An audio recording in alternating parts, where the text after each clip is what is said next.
राष्ट्रीय शैक्षिक अनुसंधान एवं प्रशिक्षण परिषद के केंद्रीय शैक्षिक प्रौद्योगिकी संस्थान द्वारा निर्मित प्रस्तुत है कक्षा 2 के छात्रों के लिए कार्यक्रम चुस्त और सुस्त।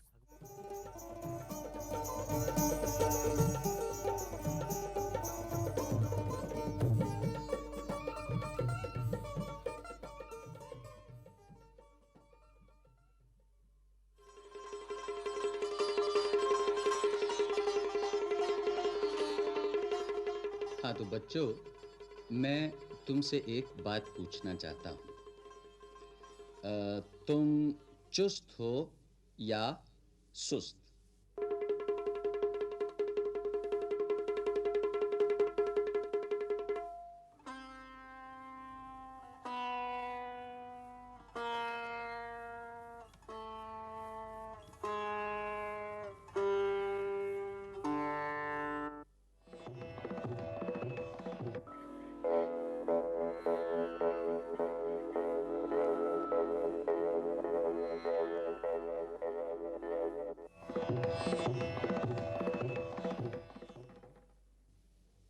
बोलो। हाँ हाँ, क्या तुम सुस्त हो या चुस्त हो? भाई, कुछ बच्चे सोच रहे हैं ये चुस्त सुस्त क्या है। लगता है कुछ बच्चों को शायद चुस्त और सुस्त का मतलब नहीं आता। कोई बात नहीं, आज हम तुम्हें ऐसी कहानी सुनाते हैं जिसे सुनकर तुम फैसला कर सकोगे कि तुम चुस्त हो या सुस्त।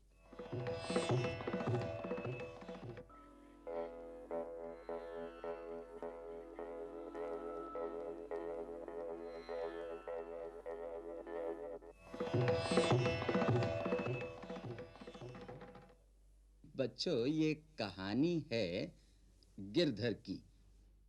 किसकी कहानी? गिरधर की। गिरधर नाम के एक लड़के की। बच्चों, गिरधर स्कूल हमेशा देर से पहुंचता था और देर से आने के कारण उसे अक्सर सजा जो मिलती थी। तुम तो जानते ही हो, जो बच्चा कक्षा में समय पर नहीं आता या अपना पाठ याद करके नहीं आता, उसे गुरुजी की डांट भी सुननी पड़ती है ना? गिरधर अपना पाठ कभी नहीं याद करता था और उसे गुरुजी की डांट सुननी पड़ती थी। वो देखो, सबसे पीछे बैठा लड़का सोच रहा है कि मैं उसी की बात कर रहा हूं। अरे भाई, मैं तुम्हारी नहीं, गिरधर की बात कर रहा हूं। तुम तो अच्छे बच्चे हो, तुम तो समय पर स्कूल आते हो, अपना पाठ याद करते हो, है ना? हाँ, तो बच्चों, गिरधर की आदत कुछ ऐसी बन गई कि वो हर काम सुस्ती से करता। उसे जो भी काम करने को कहा जाता, वो उसे टालने की कोशिश करता। अभी कुछ दिन पहले की बात है। स्कूल से छुट्टी के बाद जब गिरधर घर पहुंचा तो अंधेरा होने वाला था। एक तो गिरधर का गांव स्कूल से कुछ दूर था, दूसरे वो जगह-जगह रुकता हुआ, खेलता हुआ घर लौटता था, जबकि गिरधर के गांव के अन्य सभी बच्चे उससे बहुत पहले अपने-अपने घरों में पहुंच जाते थे। घर पहुंचने पर पहले तो गिरधर ने पेट भर खाना खाया। उसके बाद माँ ने उसे सुबह का चूल्हा जलाने के लिए लकड़ी लाने को कहा, तो गिरधर चारपाई पर जाकर लेट गया। थोड़ी देर बाद माँ ने गिरधर को दोबारा पुकार कर लकड़ी लाने को कहा, मगर उस पर कोई असर नहीं पड़ा। गिरधर चारपाई पर लेटे-लेटे कहने लगा कि वो अभी थोड़ी देर में लकड़ियां ले आएगा। बच्चों, गिरधर चूंकि दिन भर खेलता कूदता रहता था, इसलिए वो बहुत थका हुआ था। चारपाई पर लेटने के थोड़ी ही देर बाद वो खर्राटे भरने लगा। कैसे?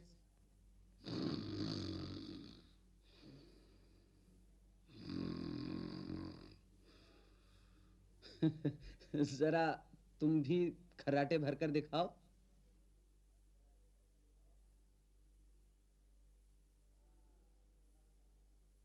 हाँ। ऐसे ही होते हैं खर्राटे। अच्छा भाई, तो आगे सुनो फिर क्या हुआ। गिरधर जब खर्राटे भर रहा था तो उसे एक आवाज सुनाई दी। गिरधर, तुम बहुत सुस्त हो। देखो, सुबह होने को है, पक्षी चहकने लगे हैं, मगर तुम अभी तक सो रहे हो। तुम समझते हो सुस्त पड़े रहने में बहुत आराम मिलता है? ऐसा बिल्कुल नहीं है। गिरधर उस आवाज को पहचानने की कोशिश कर रहा था। न जाने कहां से दूसरी आवाज भी आने लगी।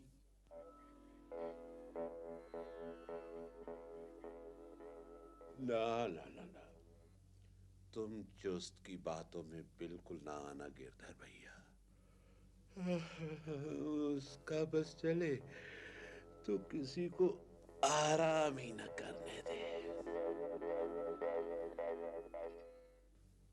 अब तो बच्चों गिरधर बहुत परेशान हो गया, क्योंकि दोनों आवाजें एक दूसरे की उल्टी बात कह रही थीं। पहली आवाज चुस्त की थी। वो चाहती थी कि गिरधर जल्दी उठे और वो उसकी तरह चुस्त बने, मगर दूसरी आवाज उसका उल्टा ही कह रही थी। वो सुस्त की जो थी। यूं भी गिरधर हर रोज देर से उठता था और धीरे धीरे अपना काम करता था। तभी तो उसे स्कूल जाने में अक्सर देर हो जाया करती थी। गिरधर को अभी भी चारपाई पर लेटा देख पहली आवाज ने फिर कहा।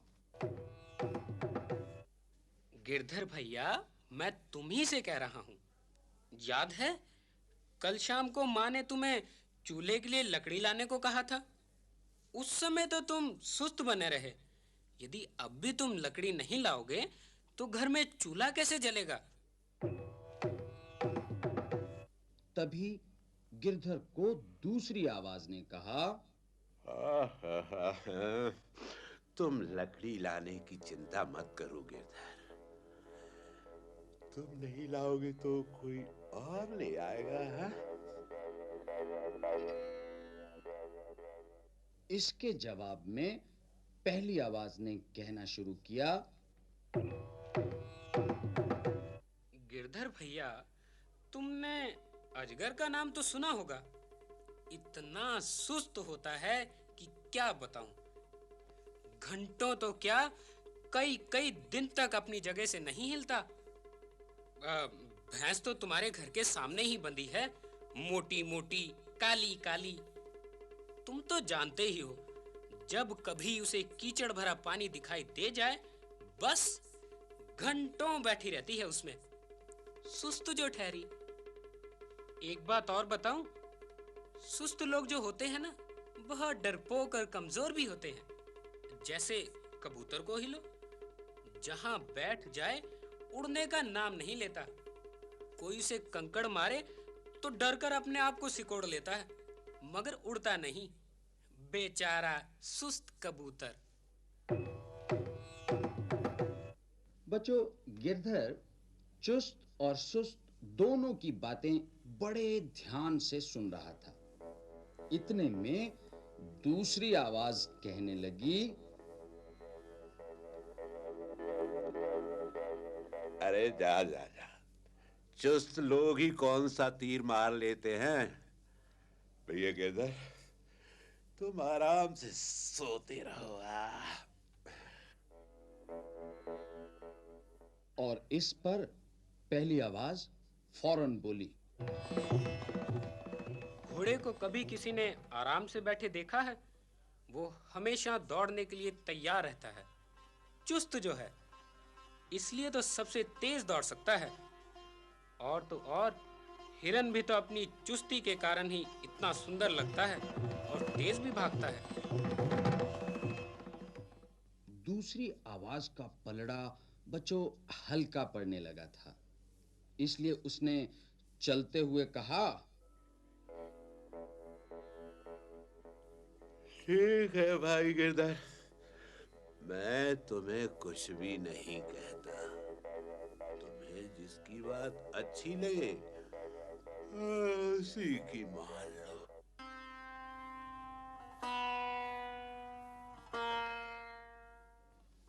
पहली आवाज के चले जाने के बाद भी दूसरी आवाज अपनी बात मनवाने के लिए डटी रही और बच्चों उसने गिरधर को एक कविता सुनाई।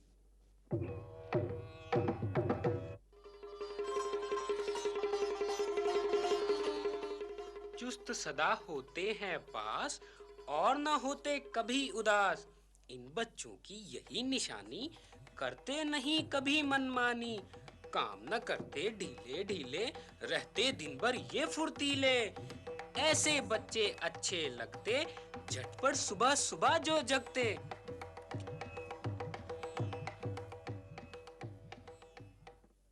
अच्छा बच्चों, इसके बाद बता सकते हो फिर क्या हुआ?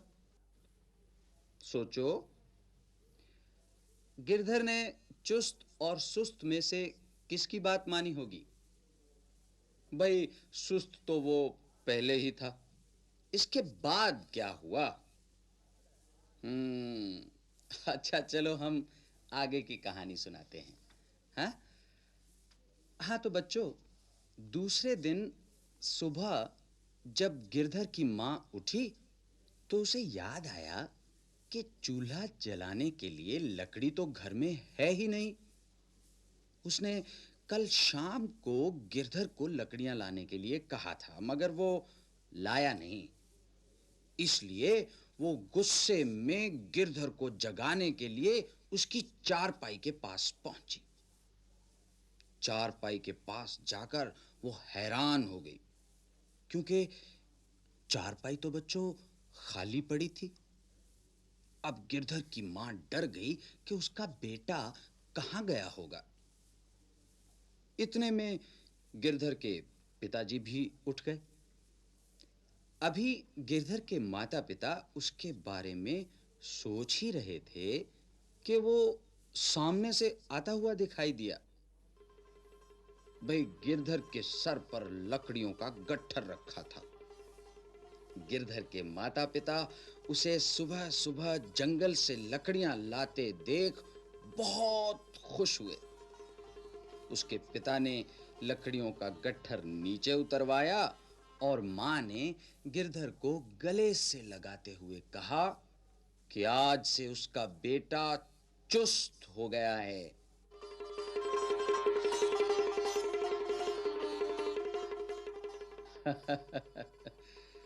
तो बच्चों ये थी सुस्त गिरधर के चुस्त बनने की कहानी। अब तो तुम सभी कहोगे कि हम चुस्त हैं, हाँ? सुस्त नहीं है। अरे भाई ठीक ही तो है। हम सबको चुस्त होना चाहिए, सुस्त नहीं।